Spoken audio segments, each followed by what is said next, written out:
नमस्कार दोस्तों। हम क्लास 6 के साइंस के बुक को कवर कर रहे थे जिसमें हमने अभी तक चैप्टर 4 तक कवर कर लिया है। आज हम 5वें चैप्टर की तरफ बढ़ेंगे जिसमें हम लंबाई और उसके गति का मापन किस तरीके से करते हैं उसको देखेंगे। इस चैप्टर में दोस्तों हम ये समझेंगे कि आखिरकार किसी भी लंबाई को मापने का एक मानक मात्रक क्या होना चाहिए, गति क्या होता है, गति के कितने प्रकार होते हैं, गतिशील वस्तु हम किसको मानेंगे, तो ये सारी बातें हम देखेंगे।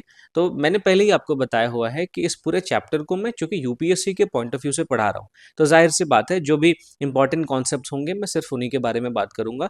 जो क्लास 6 के बच्चों के लिए एक्टिविटीज है मैं उनको इग्नोर करूंगा। तो आई एम योर दोस्त Rahul Sharma and I welcome you all to Rahul Sharma education.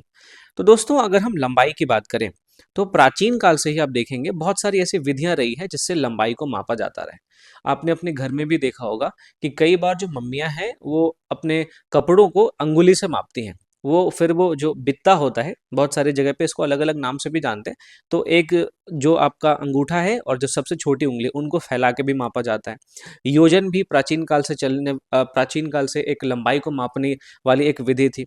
तो ये जो सारी चीजें हैं ये बहुत टाइम से चली आ रही है।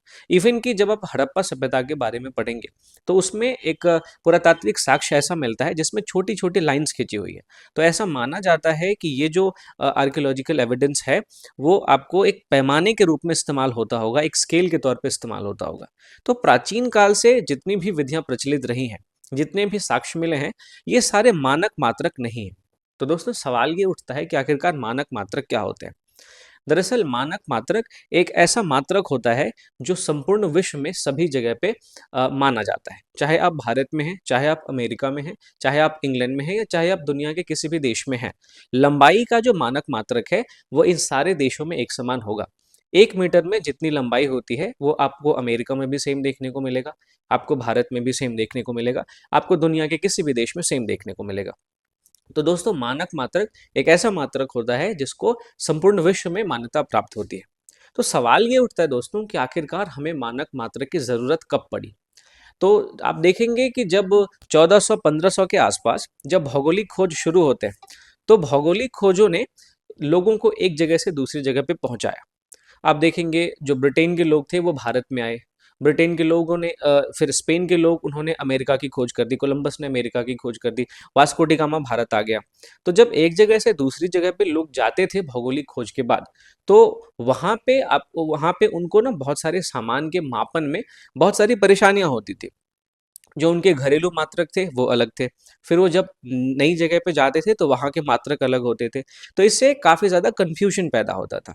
तो इस कन्फ्यूजन को दूर करने के लिए दुनिया के बहुत सारे देश एक साथ आते हैं और उन्होंने एक मानक मात्रक को अपनाने की पहल की। और इसी मानक मात्रक को हम अंतर्राष्ट्रीय मात्रक प्रणाली यानी कि एसआई सिस्टम के नाम से जानते हैं। तो मैं गुजारिश करूंगा आपसे ये कि लंबाई के अलावा जितने भी चीज़ें हैं उनके एसआई यूनिट्स क्या हैं वो आपको ध्यान में होने चाहिए। तो उदाहरण के तौर पे मैं आपको बताता हूँ, जो लंबाई है उसका एसआई मात्रक मीटर होता है। अब मीटर के अलावा भी लंबाई के कई सारे मात्रक होते हैं। फॉर एग्जांपल आपको सेंटीमीटर देखने को मिलेगा, फॉर एग्जांपल के तौर पे आपको किलोमीटर देखने को मिलेगा। फिर आप देखेंगे मिलीमीटर भी लंबाई का एक मात्रक होता है। तो इन सारे मात्रकों का आपस में कन्वर्जन किस तरीके से होता है ये आपको सीखना है। यहाँ पे मैं कन्वर्जन के बारे में तो नहीं बात करूंगा क्योंकि हमारा ज़्यादा वक्त चला जाएगा उसमें। मैं बस आपको यहाँ पे ये बताने की कोशिश कर रहा हूँ कि लंबाई का एसआई मात्रक मीटर है, लेकिन एसआई मात्रक के अलावा छोटी छोटी लंबाई मापने के लिए हम सेंटीमीटर का भी यूज़ करते हैं। दो जगह के बीच की दूरी को मापने के लिए किलोमीटर का भी यूज़ करते हैं। लंबाई का जो एक मात्रक है वो आपको मिलीमीटर भी देखने को मिलेगा, जो कि बहुत छोटी लंबाई को मापने का काम करता है। इसी तरीके से हम बहुत सारे लंबाई के अलग अलग मात्रकों का आपस में कन्वर्जन करते हैं। जैसे 1 इंच जो है, 1 इंच में भी हम लंबाई को मापते हैं। तो 1 इंच में लगभग 2.54 सेंटीमीटर होता है। तो ये सब भी आप ध्यान में रख सकते हैं। मेरा यहाँ पे बताने का पर्पस ये है कि मानक मात्रक जो है वो बहुत सारे देशों ने एक साथ मिलकर इसलिए अपनाया ताकि एक जगह से दूसरी जगह पे जब लोग जाएं तो उनको एक कंफ्यूजन की स्थिति ना मिले। जो मात्रक उनके देश में चल रहा है वही मात्रक दूसरे देश में भी चल रहा हो, ताकि उनको नफा या नुकसान ये दोनों में से कुछ ना हो। तो ये था दोस्तों मानक मात्रक। अब सवाल ये उठता है कि लंबाई जो है, लंबाई को तो हम माप सकते हैं। लेकिन जब वक्र रेखा हो, वक्र रेखा कहने का मतलब जब उल्टा सीधा ऐसे टेढ़ा मेढ़ा रेखा हो, तो इसको इसकी लंबाई को हम कैसे मापेंगे? तो हम लचीले मापन फीते का इस्तेमाल करके वक्र रेखा की लंबाई को माप सकते हैं। ये बहुत ज़्यादा इंपॉर्टेंट इन्फॉर्मेशन नहीं है, इस बुक में मेंशन था तो इसलिए मैंने आपको बताया।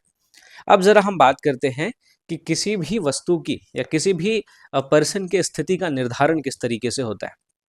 तो देखिए, किसी भी वस्तु की जो दूरी होती है उसका निर्धारण एक नियत बिंदु यानी कि एक फिक्स्ड पॉइंट से किया जाता है और इस फिक्स्ड पॉइंट को हम संदर्भ बिंदु कहते हैं। ठीक बात है, तो ये आपको ध्यान में रखना है।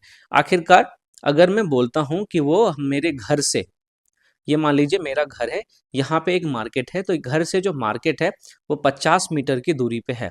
तो यहाँ पे जो हमारा संदर्भ बिंदु है वो है हमारा घर। हमने घर को संदर्भ बिंदु माना, घर को एक नियत बिंदु माना और फिर इस घर से हमने बाजार की दूरी का निर्धारण किया। तो किसी भी वस्तु की स्थिति का निर्धारण करने के लिए एक संदर्भ बिंदु की हमें जरूरत पड़ती है। और जब कोई वस्तु गतिशील होती है यानी जब कोई वस्तु गति कर रही है तो उसकी जो स्थिति है वो संदर्भ बिंदु के सापेक्ष बार बार बदलती रहती है। फॉर एग्जाम्पल, मान लीजिए ये आपका घर है, ठीक है। अब इस घर के, अब चारों तरफ आप साइकिल चला रहे हैं, ये आपकी बाउंड्री है, आप साइकिल चला रहे हैं। तो हो सकता है एक टाइम पे आप यहाँ पे होंगे, हो सकता है एक टाइम पे आप यहाँ पे होंगे, हो सकता है एक टाइम पे आप यहाँ पे होंगे। तो तीनों स्थिति में आप देखेंगे कि संदर्भ बिंदु के सापेक्ष जो आपकी दूरी है वो लगातार बदल रही है। यहाँ पे इतनी दूरी है, यहाँ पे इतनी दूरी है, यहाँ पे इतनी दूरी है। ठीक है, तो मैं यहाँ पे ये समझाने की कोशिश कर रहा हूँ कि जब भी कोई वस्तु गतिशील होती है तो उसकी जो स्थिति है वो संदर्भ बिंदु के सापेक्ष लगातार बदलती रहती है। हो सकता है यहाँ पे आप घर से 10 मीटर की दूरी पे हो, इस वाले पॉइंट पे घर से जो है वो 20 मीटर की दूरी पे हो और इसमें आप 30 मीटर की दूरी पे हो, है ना। तो आपकी स्थिति लगातार बदल रही है। तो स्थिर और गतिशील वस्तु में यही फर्क होता है। एक वस्तु स्थिर तब कही जाएगी जब वो संदर्भ बिंदु के सापेक्ष अपनी स्थिति को परिवर्तित नहीं करेगी। ठीक बात है, ये वस्तु यहाँ पे है, दूसरी वस्तु यहाँ पे है, तो इन दोनों के बीच का जो डिस्टेंस है वो हमेशा सेम रहेगा। इस ए बिंदु के सापेक्ष जो बी बिंदु है, जो बी वस्तु है, इसकी दूरी हमेशा बराबर रहेगी, तभी हम बोलेंगे कि बी वस्तु जो है वो स्थिर है। ठीक है, तो जब किसी वस्तु की संदर्भ बिंदु के सापेक्ष स्थिति परिवर्तित नहीं होती है तो हम उस वस्तु को स्थिर वस्तु कहते हैं। ठीक बात है। दूसरी वस्तु होती है गतिशील वस्तु। जब किसी संदर्भ बिंदु के सापेक्ष किसी भी वस्तु की स्थिति परिवर्तित होती रहती है, जैसा कि अभी मैंने आपको इस वाले एग्जाम्पल में समझाया। अब अपने घर के चारों तरफ जब साइकिल चला रहे होते हैं तो आपकी स्थिति, आपका घर एक संदर्भ बिंदु है, उसके सापेक्ष लगातार बदलती रहती है, तो इसलिए आप गतिशील हैं। ठीक है, तो स्थिर और गतिशील वस्तु में ये अंतर होता है। आगे बढ़ते हैं, हम गति के प्रकार देखते हैं। मैंने आपको बताया गति के बारे में, गतिशील वस्तु के बारे में। अब जो गति है उसके कई सारे प्रकार हैं। एक होता है रेखीय गति, दूसरा होता है दोलन गति और तीसरा होता है वृत्तीय गति। इसके अलावा एक और गति होती है जिसको हम आवर्ती गति कहते हैं। तो ये चारों प्रकार की गति क्या है, इसको एक एक करके हम समझते हैं। सबसे पहले हम रेखीय गति के बारे में बात करते हैं। रेखीय गति का मतलब ऐसी गति जो बिल्कुल सरल रेखा में होती है। जब कोई वस्तु बिल्कुल सरल रेखा में गमन करती है तो हम उसकी गति को रेखीय गति कहते हैं। जैसे एग्जाम्पल के तौर पे आप देखिए, पेड़ से जो फल गिरता है उसका, ये रहा पेड़, और इससे जब कोई फल गिरेगा तो वो सीधा नीचे की तरफ गिरेगा, वो ऐसे ऐसे करके नीचे नहीं पहुंचता है, वो सीधा का सीधा नीचे की तरफ आ जाता है। तो ऐसी गति को हम रेखीय गति कहते हैं, जिसमें कोई भी वस्तु बिल्कुल सरल रेखा में गमन करती है। दूसरी गति है आपकी दोलन गति। दोलन की जो गति होती है वो एक बिंदु के सापेक्ष जो है वो बार बार ये एक बिंदु के चारों तरफ ये गमन करती है, एक बिंदु के दाएं भी एक बिंदु के बाएं भी। जैसे अगर आप किसी झूले पे बैठे हैं, मान लीजिए ये एक झूला है, तो ये झूला एक बार ऐसे आगे जाता है, एक बार पीछे जाता है और ये बार बार अपनी स्थिति को दोहराता रहता है।